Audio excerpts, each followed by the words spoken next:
This past August, as the summer sun began to dip lower over the American Midwest, soybean fields across the heartland quietly entered harvest season. Normally, this is the moment farmers wait for all year, a season that rewards months of hard work, long hours in the fields, and endless gambles on weather, soil, and price. It's usually a time filled with the hum of combines, the laughter of families, and the anticipation of long-awaited paydays.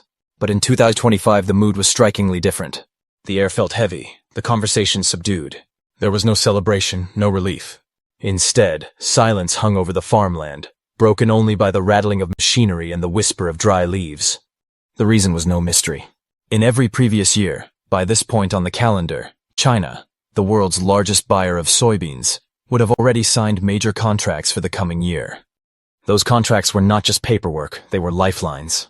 They guaranteed steady income, secured loan repayments, and allowed farmers to plan for the next season with confidence. But this August, something unprecedented happened. By mid-month, not a single shipment of U.S. soybeans had been purchased by China. Not one. The consequences were immediate and painful. According to the American Soybean Association, nearly 7 million tons of soybeans were sitting idle in storage facilities, piling up with nowhere to go. Silos, once symbols of prosperity, were now overflowing with unsold grain. Prices on the spot market collapsed to historic lows, scraping the bottom in a market already under stress. And the cruel reality was that if buyers didn't appear soon, those soybeans wouldn't just lose value, they would rot. Some would decay in warehouses, while others might be written off entirely, left to become food for rodents instead of exports feeding the world. It's an almost unthinkable reversal. For years, China had been the single largest buyer of U.S. soybeans. In 2024 alone, it purchased 22 million tons, representing nearly one-third of America's total exports. Those purchases weren't just numbers on a trade report. They were the very foundation of farm life across the Midwest. Now, within just 12 months, that lifeline had been severed. Many farmers are left saying the same painful truth. This year's harvest, no matter how bountiful, has become a losing deal. This raises the question: how did America go from shipping more than 20 million tons of soybeans to China shipping almost none at all? And if China is no longer buying, who has stepped in to fill that role? To understand the magnitude of this shift, we need to zoom out and look at the land itself. Welcome to McLean County, Illinois, in the very heart of the American Midwest. Here, the horizon is endless, the farmland rolling out in a quilt of green and gold. For decades, this county has been one of the most productive agricultural regions on Earth. In fact, it holds the record for the highest single-county soybean yields in the world. Its soil, climate, and farmers' expertise have made it a cornerstone of global food supply. In 2024, American soybean exports generated $24.6 billion, accounting for 14% of all U.S. agricultural exports. Every year, American soybeans make up roughly 30% of the global market, second only to Brazil.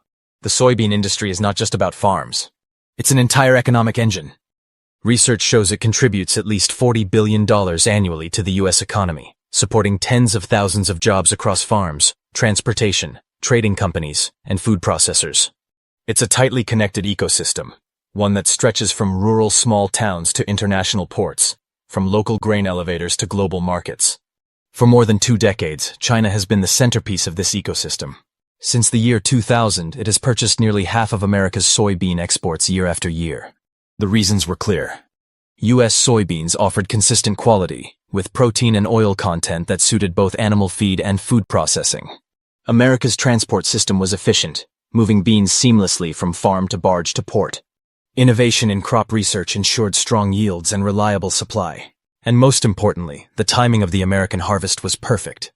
It came in the fall, right after South America's spring harvest had finished, plugging the seasonal gap in global supply. These advantages cemented the U.S. as China's go-to supplier for decades. The numbers tell the story. In 2024, China's orders for 22 million tons of U.S. soybeans were worth a staggering $12.6 billion, more than half of America's total soybean exports. For farmers, those orders were everything. The difference between profit and loss, between surviving and shutting down. They meant bills could be paid, loans renewed, and futures planned. But now that entire relationship is unraveling. In previous years, by late summer, Chinese buyers had already locked in large portions of their contracts. Before the October harvest, their purchases often represented nearly 14% of the total annual trade. Yet in 2025, things are shockingly different. In the first half of the year, U.S. soybean exports to China dropped below 3 million tons, the lowest level in nearly 2 decades. That collapse has left an enormous gap. About 30% of America's soybean crop currently has no buyers at all. This isn't just a trade statistic, it's a human crisis. Roughly 500,000 American farmers now face devastating cuts to their income. For many, soybeans are the main source of revenue, the crop that pays the land rent, covers seed and fertilizer costs, services the debt on expensive machinery, and sustains family living expenses. If those revenues dry up, so does the ability to plant next season's crop. And while the beans sit unsold, farmers are forced to shoulder mounting storage costs. Warehousing, fumigation, and management eat into already razor-thin margins. Worse still, if stored soybeans deteriorate in quality, the financial hit grows even harsher. The ripple effects are being felt far beyond the farms themselves.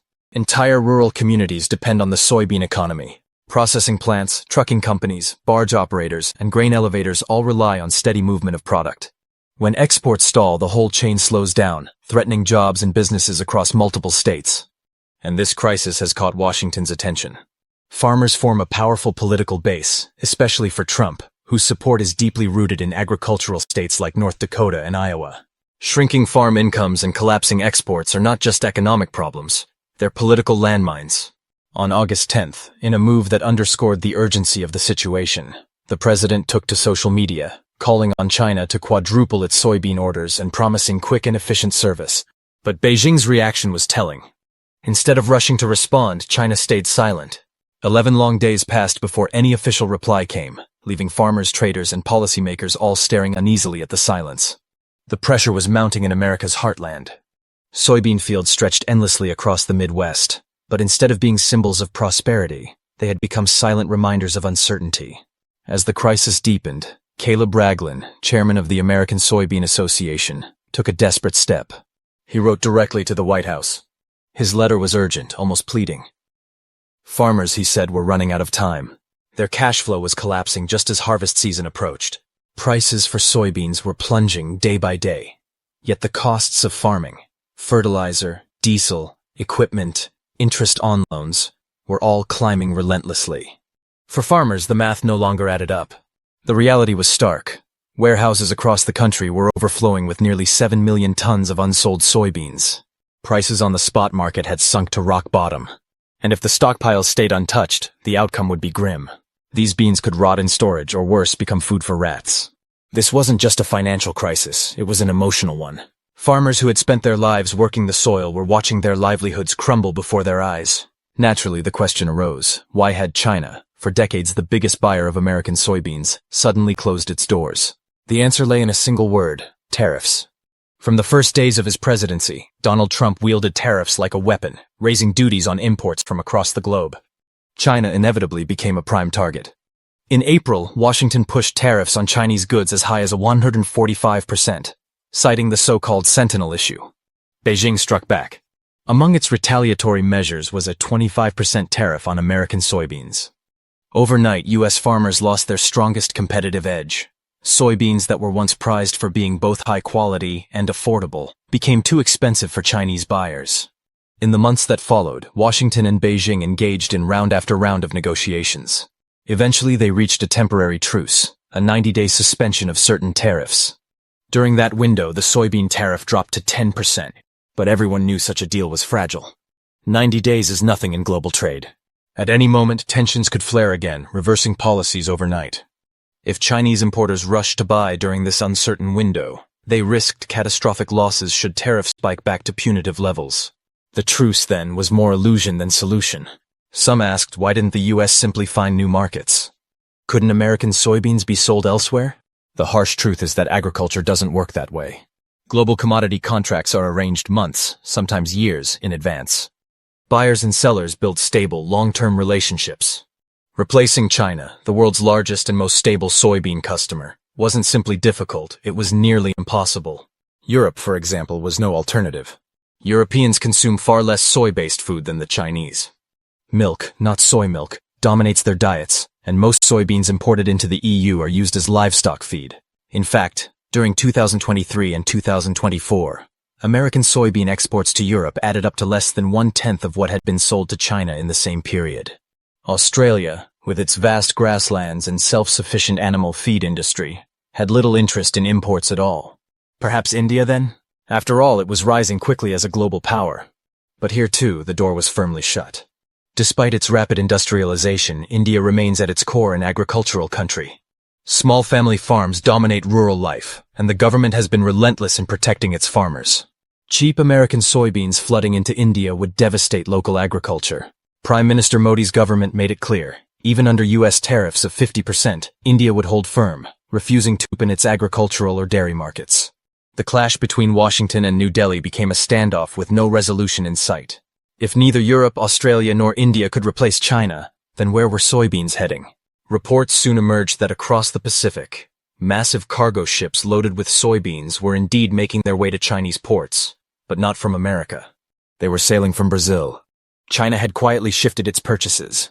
In 2024 alone, China imported about 105 million tons of soybeans, and a staggering 74.65 million of those tons came from Brazil, marking a year-over-year increase of nearly 7%. And the future was already locked in. Chinese importers had secured orders for September and October of 2025, 8 million tons in September, 4 million in October, all from Brazil. America's loss had become Brazil's gain. Why Brazil? The reasons were clear. First, the price. In February 2025, Brazilian soybeans were priced at $420 per ton, while U.S. soybeans cost $450. That difference alone swayed buyers. But there was more. China had poured $20 billion into Brazil's infrastructure, building ports, railways, and transport corridors. As a result, it now cost less to ship soybeans from Brazil to China than from the U.S. Gulf Coast. Logistics, once America's strength, had turned into a disadvantage. And Brazil wasn't just exporting beans. It was exporting trust. The government launched a Soybean to China initiative promising fully traceable, environmentally friendly, and compliant quality standards. By the end of the year, a Chinese delegation was scheduled to visit Brazil to formalize certification agreements.